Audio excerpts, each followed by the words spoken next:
Highlights. Hi, how are you? New news director. How are you? I don't think he's new anymore. Okay, not new anymore.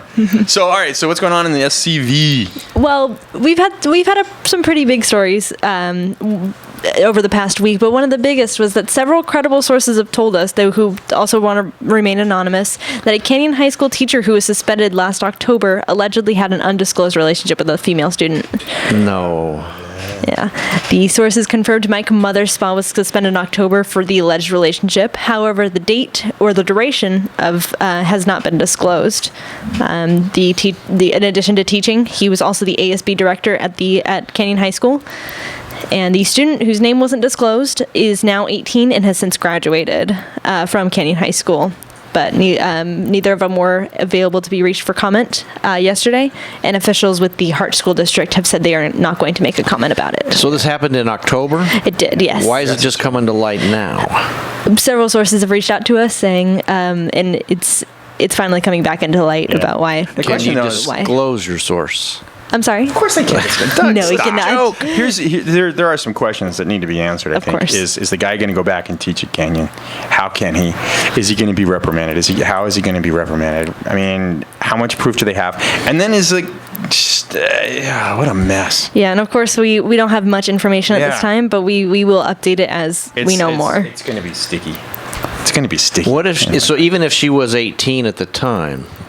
Now, if she was 18 at the time, it's different. Then it's still just a violation of the code of conduct for the teacher. Right. But if she's under 18 at the time, then there's criminal investigation right. on top of that. And then it gets very sticky as to when and who. And Yeah, I hope I can have more for you in the future, but unfortunately that's all I can say now. Okay. Yeah. But again, speaking of schools, this morning 3 Newhall area schools were actually put on lockdown after there were reports of an individual with a gun seen walking around the area. Okay. Did they find anybody? They did not. Okay, because just recently an elementary school was put on lockdown. They did. It was on Monday. Because some 11-year-old made threats online. Yes. So that student is actually in custody. He's 11 years old, and he's at Silmar Juvenile Hall. Don't you think they're overreacting a little bit? Well, it's better to be safe than sorry. Probably, but still, it just seems like every day you read about another school on lockdown.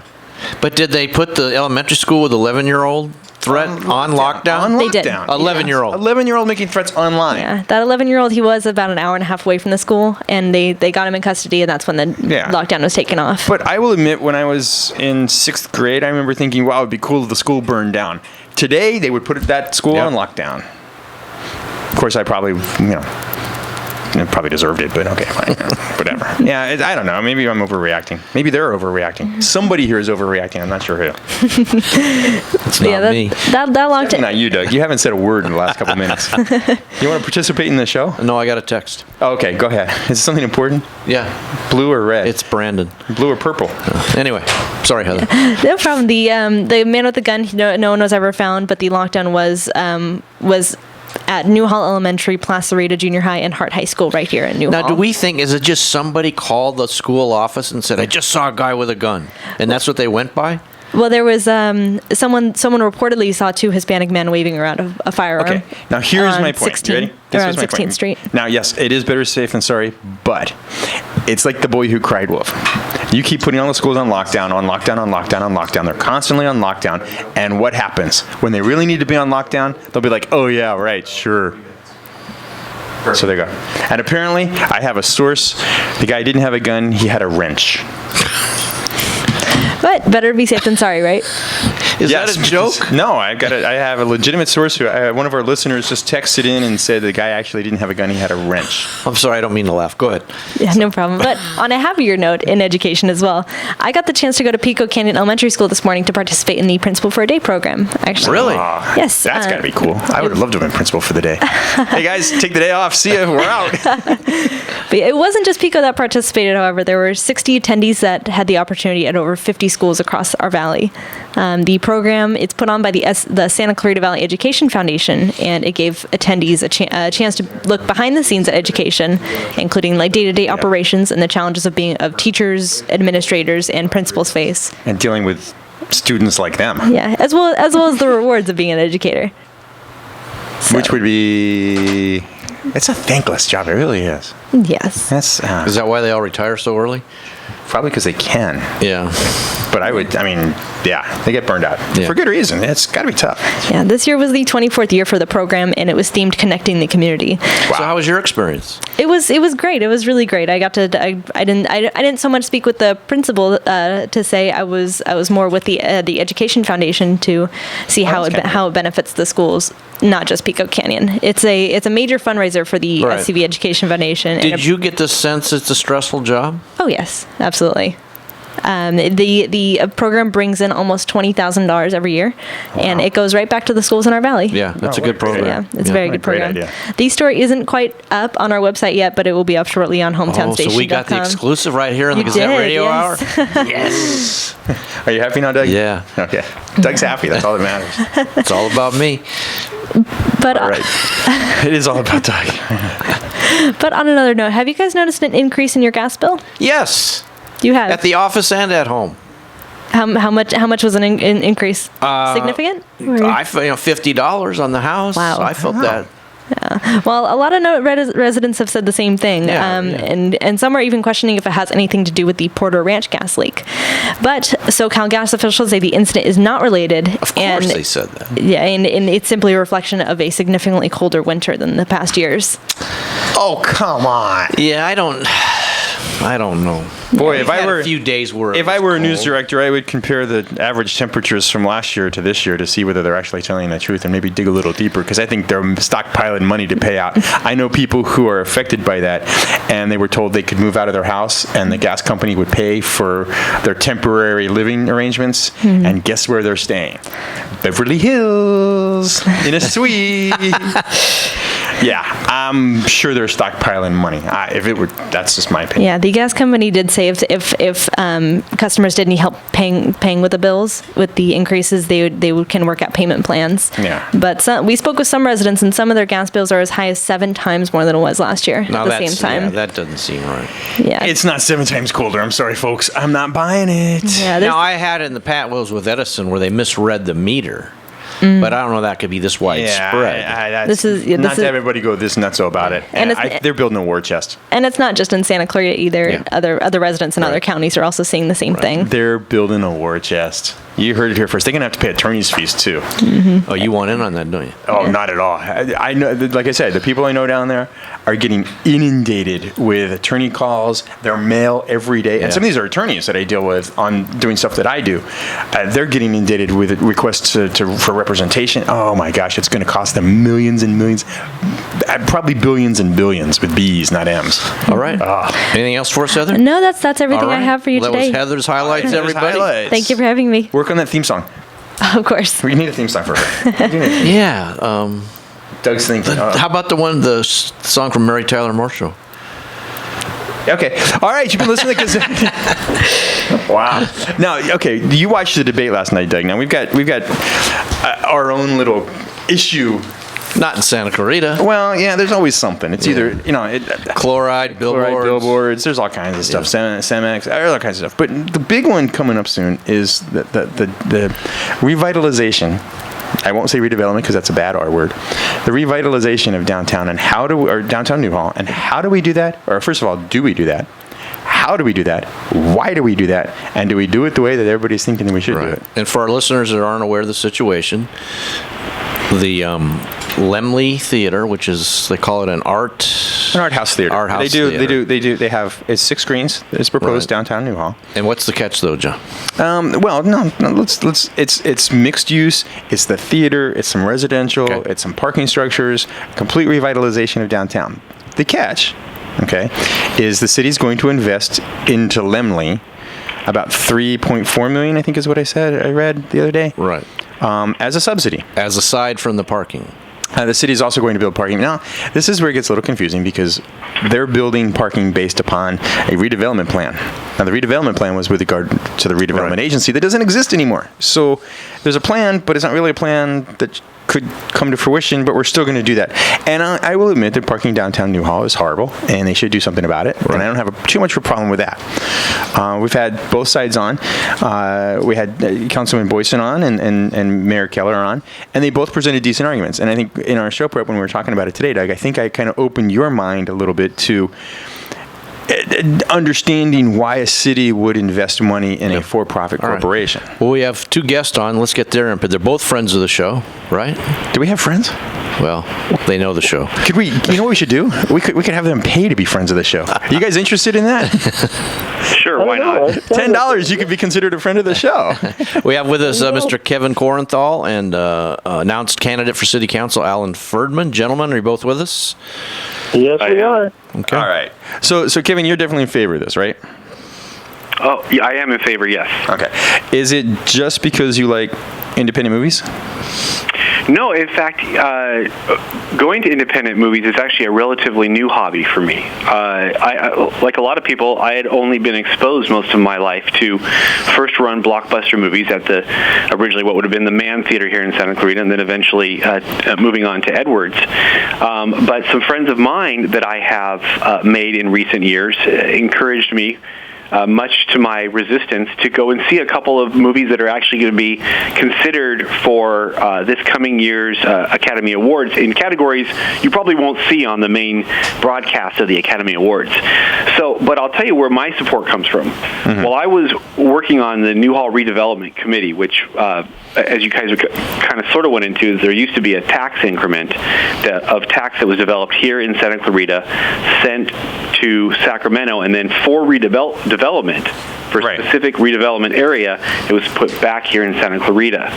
While working on the committee that kind of oversaw and that process and made recommendations to the city council, we began talking about the idea of what types of future projects would make sense for the Old Town Newhall area. And one of them that was brought up pretty regularly, and one that I, though I had no personal experience in, thought that based on the data that was shared with me, I thought that the theater would be a good idea. A good anchor. I didn't dream at the end of redevelopment that we'd actually get an opportunity to bring a theater like that here, and I'm really excited that we are. Okay. Now, Mr. Furman, you're opposed to it, obviously. Otherwise, we wouldn't have had you on. Well, let's qualify that. I was going to ask you to qualify that. Okay. I'm not opposed to Langley opening a theater in Newhall. If Langley was coming to our city and saying, this is a market that I can see, that I can fulfill, and they were going to come out here as their own business and stand alone, I'd be their number one cheerleader. But that's not the case. It's the subsidy. The case is that they're not going to come out here unless we subsidize the theater and comply with the redevelopment plan, which is no longer a valid plan. Okay. So if you look at it from that perspective, we're going to be devoting something like $18.5 million to provide a theater and parking, in addition to the $15 million that the redevelopment agency still owes the city of Santa Clarita. Now, are we ever going to get that $15 million back from the redevelopment agency? Right now, it's getting paid back at $100,000 a year. So the answer to that would be no. Well, okay. The way I was trying to figure this out, because I went back and forth, and this is a question to both of you guys. Is this, are we both, are you guys diametrically opposed to subsidies to private companies? Well, first of all, if I may, please. I think that a separation in the issues here is I think appropriate. The parking structure project, the $15 million for a parking structure, that is separate, I think, from the issue of the subsidy for the Langley Theatre. Okay. And the reason I believe that is because I've talked to merchants in the Old Town Newhall area going back to 2007, 2008. And even back then, as redevelopment, before it had even really kicked off, before we were seeing more businesses come to the area, the merchants were very concerned that as the area grew, that there would not be enough parking for their employees and for their customers coming to the area. So this has been, the need for parking has been very much on the top of the issues from the very beginning. And I think that regardless of whether or not Langley was going to come to this area, the parking structure was probably eventually going to be put in. In fact, it was originally called for that there be 2 parking structures, one on either end of Main Street. But that's one of the things that we saw go away with the redevelopment agencies was really the ability, to fund 2 parking garages. Yeah. And as far as subsidies go, as I kind of mentioned the last time I was on your show, I really believe in local control. I'm going to give my local community, my local leaders, my city council a lot more latitude in using tax dollars than I am, say, the federal government. Okay. Because I have a stake, I have a voice in it. Okay. One of the beautiful things about this community is that you cannot say, living in Santa Clarita, that you don't get an opportunity to voice your opinion to whatever power, whether it be the water districts. I saw a great debate last night. Yeah, exactly. That's the nice thing about small town government. But so Mr. Furman, are you diametrically opposed to a subsidy of private businesses? Well, I think that the private business would have to supply a substantial public benefit. If we were talking about subsidizing a hospital or a transitional care unit or an adult daycare center, I think that's different than what we're doing now. Well, when people say that the parking structure is not a subsidy to the theater, they're neglecting to remember that the redevelopment plan was going to give a subsidy to all new development, all new activities on Main Street by not requiring them to provide any parking. There has been no other theaters or no other businesses outside that area that have been allowed to open without providing their own parking. Yeah. So this is a subsidy. And if we go back to that redevelopment plan, you're going to find a couple of things. One is within the first 6 months of the plan, that was in 2005, the redevelopment agency was supposed to have floated a bond to pay for that parking structure. And second, if you follow the plan through in its entirety, you're going to see that the city intends to create paid parking in Newhall, restricted parking on the residential streets.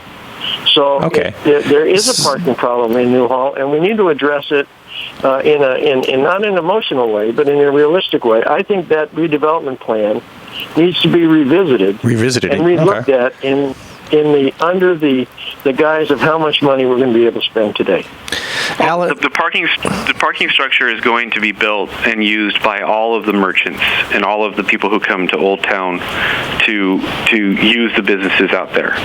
So I understand how things were presented when we had a redevelopment agency and the plans of the past. I don't think anything substantial has really changed, except for the fact that we're going to get the parking that the merchants have asked for, and that people who have gone to Newhall at peak times have asked for, and it's fulfilling the needs of that entire area, not just the theater.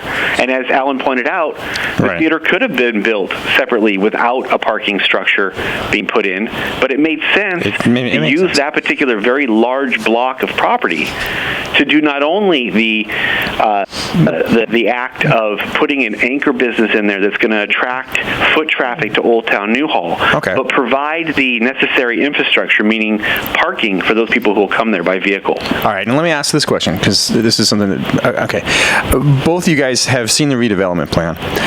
What is, and I have not, I've tried to stay above the fray to a certain extent because I can see both sides of the argument. Typical media. I know. Hey. No, probably typical John is probably more like it. And there's probably at least 4 people on the phone that, all right, never mind. All right.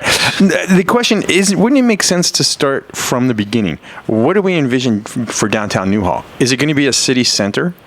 Is it supposed to be, let's move City Hall down here and make it, the pride and joy of the entire valley? If that's the case, then something like this may make sense. If it's just to create another destination, then aren't we just kind of spinning our wheels? I think what you're doing is you're saying exactly what I said. You need to take that. Of course you thought that, Alan. Plan.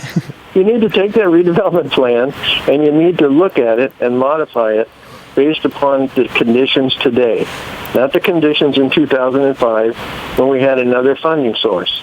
determine exactly how we want, what we think that downtown Newhall should look like within the constraints that we have today, and then go ahead and implement it. Okay. But right now, if you look at the implementation plan, in Chapter 3 of the Redevelopment Plan, it goes through and it tells us what they plan to do through 2022. And like I said, in the first 6 months, there was supposed to be a parking structure. And there is going to be paid parking, and there is going to be restricted parking. Yeah. And now, if we add more businesses, we're adding more parking requirements. Absolutely. Yeah. But we're not requiring them to pay for any of it, and that's just not what the rest of the city is like. Gentlemen, the art. And I won't argue with Alan about the need to be cognizant of things changing over time. Okay. I, however, do disagree that the loss of the redevelopment agencies is itself a reason to scrap the plan that had already been developed. I think modifications to that plan are being made. When you ask me, what is the vision for Old Town Newhall, that has not changed at all for me. And that is that I see Old Town Newhall very similar to, and this is a little bit more obscure, but Old Town Temecula is a very similar size and scope, as well as the city of Temecula has a very similar demographic. But you can go as close as Old Town Pasadena to see, what redevelopment is done. And if you look at the proposal that Lemley and Serrano presented to the city, I don't have that in front of me where I would start naming off other areas, but I think Claremont is one of them. Mm-hmm. There are many historic areas where the Langley Theatre has come in, and behind it, other businesses have moved into the area, and economic activity has increased. And that's my vision is to see a booming Old Town center. It's great that we have Valencia and our mall, but this is a tremendous opportunity to have another region of Santa Clarita benefit from folks' desires to have reasonably priced entertainment where they also have the ability to go and dine and do shopping. All right, Mr. Furman, you got the last word as we're up against a break, so you got about 2 minutes. Go. Okay, I kind of look at it this way. The analogy I can use is this: you're planning your household budget, and you need a new roof, and your car needs repair, and you know what? You're planning to go out and buy a brand new RV, but all of a sudden you find out that your spouse loses their job, and the amount of money you have to spend goes down. At that point, what do? Do you just continue and charge on and spend as if you had the same amount of money you had before? Or do you go back and do you replan and rethink what you want to do? And I think that's the situation we're in today. It's time to rethink what we're going to do in downtown Newhall and come up with a plan that's appropriate for the financing of today, knowing that there are a whole group of other very, very important projects that the city has yet to decide how they're going to fund all around the city. Gentlemen, we're up against the clock, so we're going to have to leave it right there. All right. I'd like to thank both of you guys for coming on. That was an interesting debate. There's a lot of cool stuff going on. And I'm sure we'll have you both back on again. I'm sure it's not going to go away. I appreciate the opportunity, you guys. All right. All right. Thank you. All right, guys. You know what it's time for? Enough of this theater stuff. It's time. What? Super Bowl. Oh, when is it? Are you serious? I'm kidding. Wow. Your team loses, and next thing you know, you don't even care about anymore. football anymore. No, You've moved on, I'm not even going to watch it. Where is everybody? We're supposed to have Brandon on the line. Brandon, you're there? No, he hasn't called yet. He hasn't called yet? We got to go to break, John. We got to go to break. All right. Fine. We'll talk Super Bowl after the break. You're listening to Gazette Radio Hour with Doug and John on AM-1220 KHTS, Santa Clarita's hometown station. We're back after this.